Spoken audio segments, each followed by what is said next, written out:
My Burbank Talks presents another edition of The Week That Was and The Week That Will Be, a weekly podcast featuring highlights and commentary on local events and issues taking place right here in Burbank. Now, let's see what's on today's agenda as we join our program. Hello, Burbank. Craig Sherwood here with you once again for another The Week That Was and The Week That Will Be. And let's start off, of course, with last week's winner, Angelo Sawin, who sent in the word, of course, heritage. Well, Angelo, you are the winner of a $25 gift card, so we appreciate you listening. We appreciate you entering. And according to your email, you're going to take your friend with you. So we hope that you and Andrew have a great time, and let us know how it went, okay? And for everybody else, there's a new word later in the show. So stand by for that, because you too can be a $25 gift card winner on the show. So let's see what else we have here. Cooling centers. I have a question is, why do we not have any cooling centers in Burbank? If the county will not pay for it, why does Burbank not step up? I would think that Burbank says county usually pays for the cooling center at the library. Well, they didn't pay for it. So we can't throw a little money at an employee or two to have them man the library and have a cooling center. It is this godforsaken heat. Holy cow, it's like Mars outside. It's 175 degrees at times, it feels like. But why do we not have cooling centers in Burbank? We have a lot of seniors here, and I think we're overlooking that. Anyhow, so let's move on here. Thursday, our podcast with Judy Wilkie, who is running for a city council seat, was put on the YouTube site. I thought it was very impressive. If you talk about somebody who's actually worked in about every department in the city and knows this city very well, it's Judy Wilkie. So I was very impressed with her podcast. It's on the site now, our YouTube site. So please take a listen to it. Let's move on to Friday last week. There was a stabbing in the 1200 block of Cordova. From what we heard, seems like one brother maybe stabbed another into the neck and maybe hit an artery. We heard on the radio the police tried to put pressure on his neck until paramedics arrived, and he was transported immediately by paramedics, but he did not make it. So we're very sorry to hear about that. Police took forward to the station, and they said the person that did the stabbing was a person of interest and was being detained. A report we heard on the radio by the dispatcher said that he claimed it was self-defense, but we will see. I'm sure what people say at the heat of the moment and what really happens are always two different things. But we're sorry to hear about the unfortunate situation, especially with family members. Regrettable. So we will see, and we'll try to keep you updated as we hear more information if it's released. Friday Night Lights. Burroughs defeated Harvard-Westlake 28-6, and the game was pushed back an hour due to heat. So I think we have some photos for you guys. Let's take a look here on our screen here and see what we have. The story by Jim Reggio. And here we got some great pictures that were shot. So if those of you who are watching on YouTube right now can take a look real quick at some of the photos from that night. There was a question if the game would be played or not with the heat. And because of it did cool down enough to play the game, that they did get it in. And Burroughs did pick up their first win of the year at Harvard-Westlake. So good for the Bears. Burbank High was off last week. Both teams are going to return to action this week, though. So, moving on to the weekend. Saturday, Burbank held their first of their potential rent cap meetings at the Johnson Center, and it was very well attended. Many residents had questions, and they attempted to answer them. So, we're working on a video right now so you can see what was said by both the city and the residents. So hopefully you have a chance to take a look at that once we do get it posted, and it should answer a lot of your questions. I think right now there are far more questions than answers. They're trying to get information. They're trying to put things together. So it's very fluid right now. A couple city council members were there listening, and they do have several more meetings that you can listen to. We'll get over a couple later in the show here. Also, on Saturday, we put up our podcast with Dr. Tom Crowther, who is running for the Area 1 school board seat, and that is also our YouTube site. Once again, another very impressive person. Tom's lived the city his whole life, done a lot of things, been involved in a lot of aspects of the education system in Burbank. Once again, good podcast to listen to, get to know Tom. It's really too bad that 4/5 of the city will not have a chance to vote for him. I think it's just not right how they've done that, but that's my opinion, for what it's worth. Really, that's it for last week. It was kind of a quiet week. A lot of meetings, because it was a holiday weekend and everything, so a lot of things didn't happen, but that's kind of it for the week.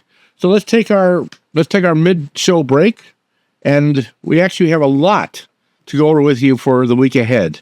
So we'll be right back after this quick word. Enjoying the show right now? Thinking you may want to do your own podcast? Library Talks is renting out our podcast studio on an hourly rate. You can do audio podcasts or both audio and video, and even bring in guests to talk with. We will help you get set up on podcast platforms and start a YouTube channel, and we can edit your productions to make you look and sound your very best. If you are interested, please drop us an email at studiorentals@myburbank.com. That's studiorentals@myburbank.com, and we will get back to you. Now, back to our show. Okay, back with you again. And, for the week that will be, a lot of stuff going on. So, fasten your seatbelts, sit back and relax. If you're in your car, keep your eyes on the road, whatever you're doing. Anyhow, on Monday, once again, another potential rent cap study community meeting, which is number 2 now, will be held at noon, and this one is going to be virtual. So go to the city's website for info on how to watch. From 5:30 to 6:30 at the Buena Vista Library, Burbank Sister City Committee is going to announce their opening of applications for the 2025 Sister City Student Exchange Program. It's a great program they have, and they're going to have their first meeting on Monday. So if you're interested in hosting, somebody from our sister city, or even being involved with our students who go to another sister city, then that's a great meeting to go to. Monday's Planning Commission meeting has been canceled. So we're not going to plan anything for this week. Arts and Public Places will meet at 6 p.m. at the Community Services Building, and they're going to get an update on the immediate district-specific plan and get financial info along with the deferred projects that the city's facing. Landlord-Tenant Commission is also going to meet on Monday, of course. Why not? Everybody should meet on Monday. And they're going to meet at 6:15 at the Community Services Building also. I know that our rent cap and everything else we're doing is going to affect that commission down the line. Going to give them a lot more teeth. Going to give everybody a lot more, credibility. I shouldn't say credibility. They have credibility, but there's really not much they can do with it. So the city's working on enforcement actions and putting together an entire thing. So that's why these rent cap meetings are so important that you attend and give your opinions about, whether you're a landlord or you're a tenant. It's funny. One of the persons at the meeting on Saturday said that they're not a lord. And it's funny how you use the word landlord, but they don't consider themselves a lord, they said. So I thought it was kind of a humorous statement. True, but a little humorous. Tuesday, busy day. On Tuesday, the Burbank Athletic Federation will take a bus tour at 5:30 of Valley Park, Floyd Park, McCambridge Park, and Olive Park to discuss field maintenance and future projects. So hopefully the softball players and the youth players will have good facilities to use in the future. The City Council will meet at 6 p.m. at City Hall. They have a closed session which they will talk about Sally Kadick versus the City of Burbank in a personal injury, property damage, wrongful death case. So I'd like to find out some more information about that. I have to try to look into it a little bit. But So we hope that whatever it is gets resolved. Some things we're going to also talk about.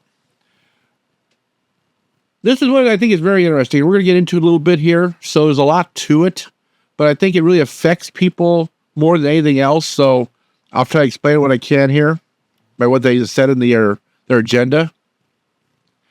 They're going to have a resolution to adopt modifying rules for the conduct of council meetings, the speaking times.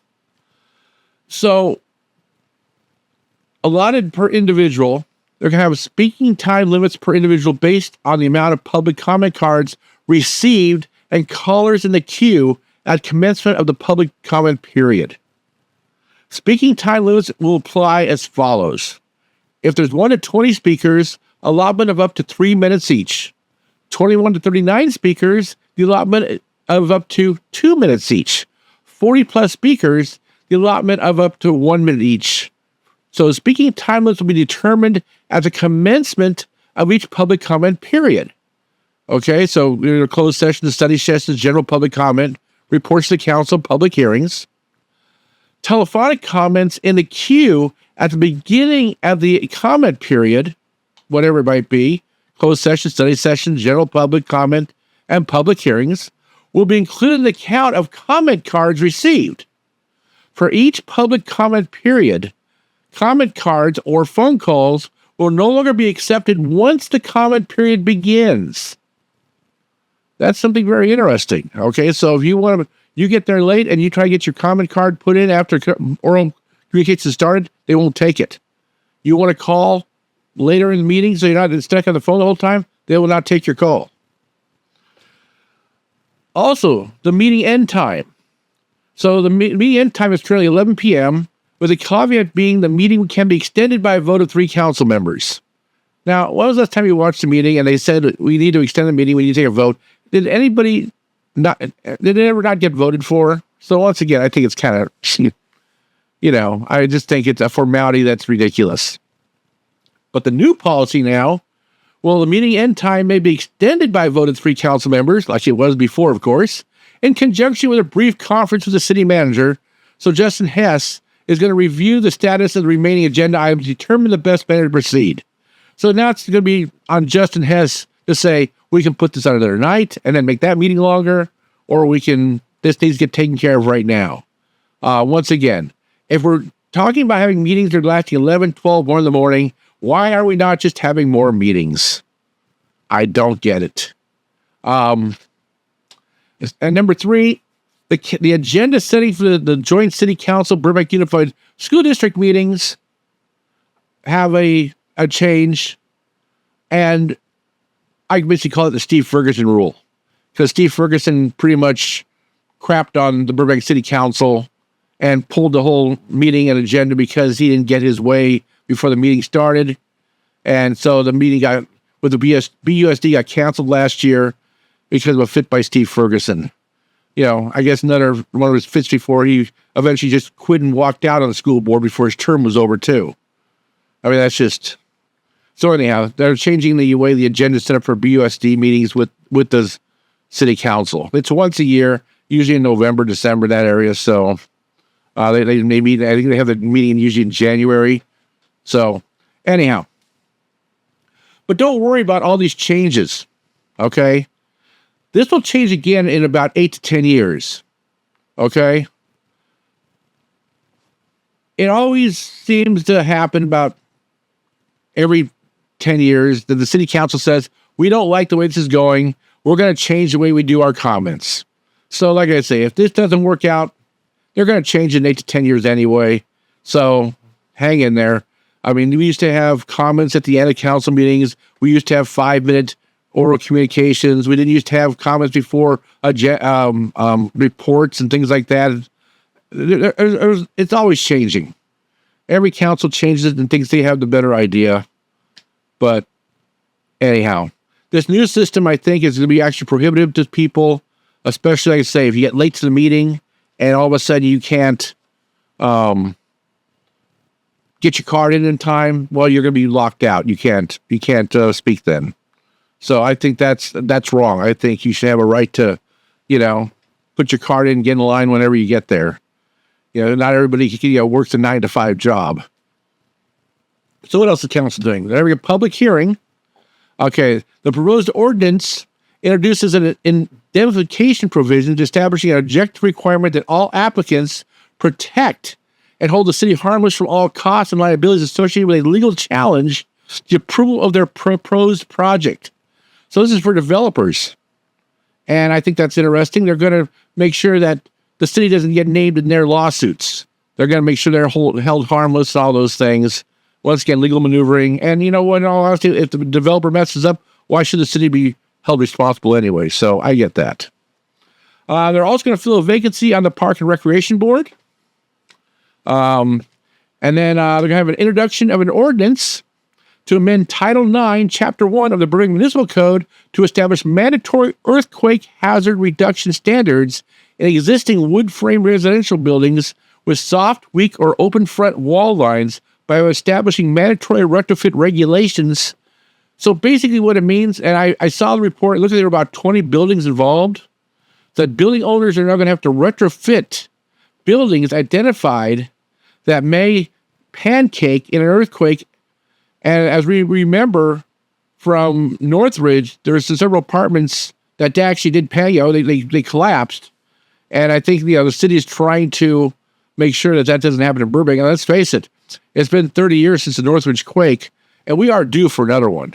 So I think they identified 20 buildings that need to be looked at and then retrofitted. Now, here's something interesting, though, is that the landlord can recover 50% of the cost from renters at a rate of $38 a month for up to 10 years. So if they've got to fix your building and you're a renter, your rent could go up $38 a month to help pay for that retrofitting. So you have to ask yourself, is it worth $38 a month to know you're going to live in a safe building? Or is that going to be, break the bank? And then they're going to have a discussion to ban the use of gas-powered leaf blowers in the city of Burbank. Now, we know the Sustainable Burbank Commission has been working on that for a long time. This is going to be a report only. They're going to get their first report and then give staff direction on what to do.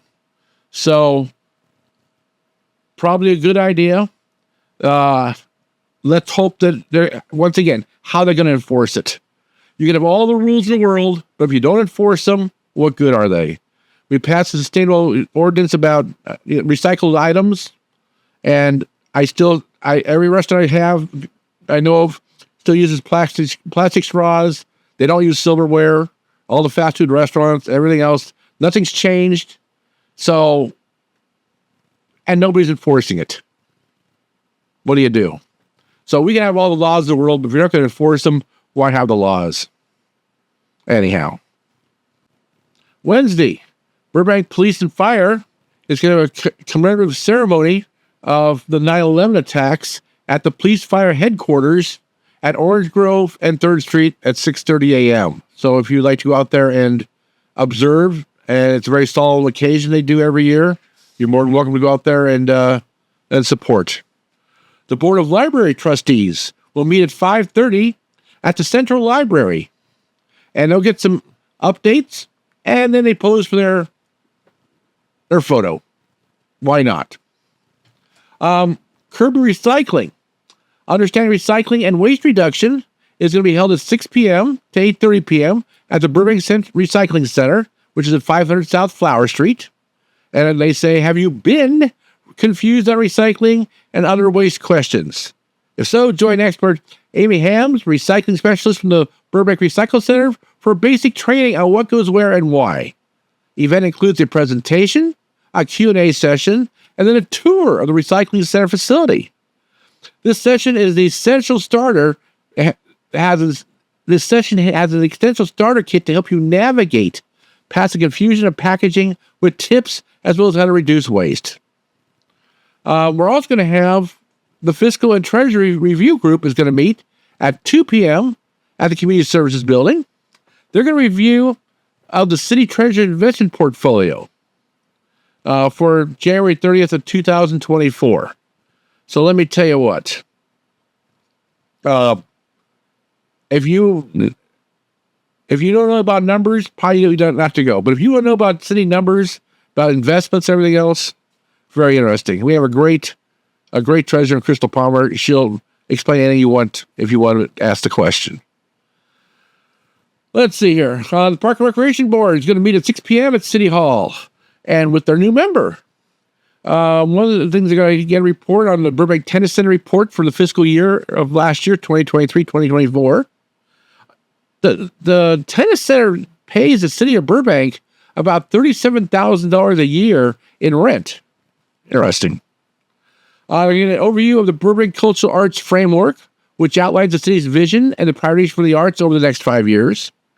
And they're going to get a tobacco grant update. So let's see how that's going. And of course, the board is going to receive a report on the facility tour they're going to take on October 3rd of the Parks and Facilities Tour. Let's see here. On Thursday, we have the Burbank Culture Arts Commission is scheduled to meet at 9 a.m., but no agenda has been posted yet. 2 to 3 p.m., there's going to be a grand opening and a ribbon cutting of Slice House. So we have another pizza location in Burbank. This is a new location. It's going to be at 108 East Baham Avenue. So we have a zillion pizza places, but now one more. We're also going to, on the 3rd of the potential rent cap study community meetings, this is 3 of 5, and this one's going to be in person at the LA Marriott Burbank Airport, which is at 2500 North Hollywood Way. So once again, if you're a landlord or a tenant and you want to get heard or you want to ask questions or see information, you need to go to one of these events. So this is number 3 of 5. Friday, the volunteers of the Burbank Animal Shelter are going to hold their 5th annual online silent auction fundraiser. Auction for Animals 2024. There's over 250 items are up for auction, including items from Southwest Airlines, Disneyland, Wheel of Fortune, Universal Studios Hollywood, Halloween Town, as well as items donated by generous businesses such as retail gift certificates, product gift baskets, restaurant gift cards, and exciting entertainment experiences. In addition, an incredible selection of Disney, sports, animation, and DC Universe memorabilia. So the auction will start on Friday, and it runs through Sunday. So you can go to the city's website for a link to the auction. Weekend. So we have stuff for this weekend. It's going to be a busy weekend. And thank goodness it's going to be a lot cooler, too. So Saturday, it's back. The Kitten Fair from 10 to 2 at the Animal Shelter. So amazing. And on Sunday, we have the Moonlight. What? Did I say Moonlight? Well, that can only mean one thing. Once again, you have seen or heard the word of the week, which, of course, is Moonlight. So, Sunday, they're having a Moonlight. Well, we can't help that. Hike at the Stout Canyon Nature Center from 7:45 p.m. to 8:45 p.m. It says, come check out the great view of the moon as staff leads the hike up to the view. So, that's it for the week that will be. All that's left, of course, is Craig's comment. And my comment is about this new County Measure A that's going to be on the ballot. Burbank is getting bombarded with the yes on A. Now, it's once again a homeless measure, and they want to, of course, raise the sales tax to help pay for homeless services. And exactly what Measure H did. Now, Measure H will sunset within about 2 years, I think. And we lose, and that quarter-cent sales tax will go away. But what happened with Measure H is we basically got screwed in Burbank. For every dollar we put in, I think we got back about 15 cents. So we paid an enormous amount of money, millions and millions every year, and got back practically nothing. And we're forced to pay for a lot of our own homeless services ourselves out of our own city budget because we're not getting the money from the county that we're putting into the county. And of course, the county distributes that money all over the place. And I hear these stories now that, well, we can't really figure out where that money went. We can't comment what we spent it for. Ridiculous. So I'm hoping our city leaders will take a look at this Measure A before the election and let people in Burbank know, hey, this will be good for us or this won't be good for us. Because if it's not going to be good for us in Burbank, we don't want to vote for that. Because we need money in Burbank for our homeless shelter, our homeless needs, Street Smart, temporary aid, all the different things that go on in Burbank. We do need money for that. And if this is not going to give us money to help us in those needs, and once again funnel money to everybody else, why would we want to vote for that? Why would we want our sales tax raised for that? So I'm hoping that Burbank, our leaders look into it, examine it, and say, you know what, this will help us or not help us. And of course, I'll let you, if they do that, I'll let you know what happens and what you should do when you vote. We're not against voting for the homeless services. That's not what this is about. This is about making sure we get the money that we put in so we can help the homeless. Very easy. And right now, they didn't do that before. So is this good or bad for Burbank? We don't know. So hopefully we'll get a report back and find out. So, the people out there who are a lot smarter than myself who need to really look at the fine print that we did not do on Measure H and took their word for the fact that we would all get money and help for that. So right now, 5 people decide who gets all the money for Measure H. And if you're not on their good side, you get nothing. So you got to put a request and beg and everything else, and you still don't get anything. So hopefully, if this Measure A is any good, it'll have built-in provisions that we put in X amount of dollars, we get back X amount of dollars. So we'll find out. Anyhow, that's it for another week. Trying to make the shows a little shorter for you, so you can try to keep you awake for as long as we can. And that's about it. So once again, I appreciate you listening. I appreciate the support. To give the video a like, subscribe to our channel, and if you want to get a membership to the channel too, that'd be awesome. So that really helps us a lot. So we would appreciate it. But that's it for now. Craig Sherwood saying goodbye. We will talk to you again next week. Thank you for watching the latest My Burbank video. If you have it in your heart, please consider helping us by clicking on the super thanks down below. Or even better, go to our channel and consider a membership. Your support is what keeps My Burbank going strong.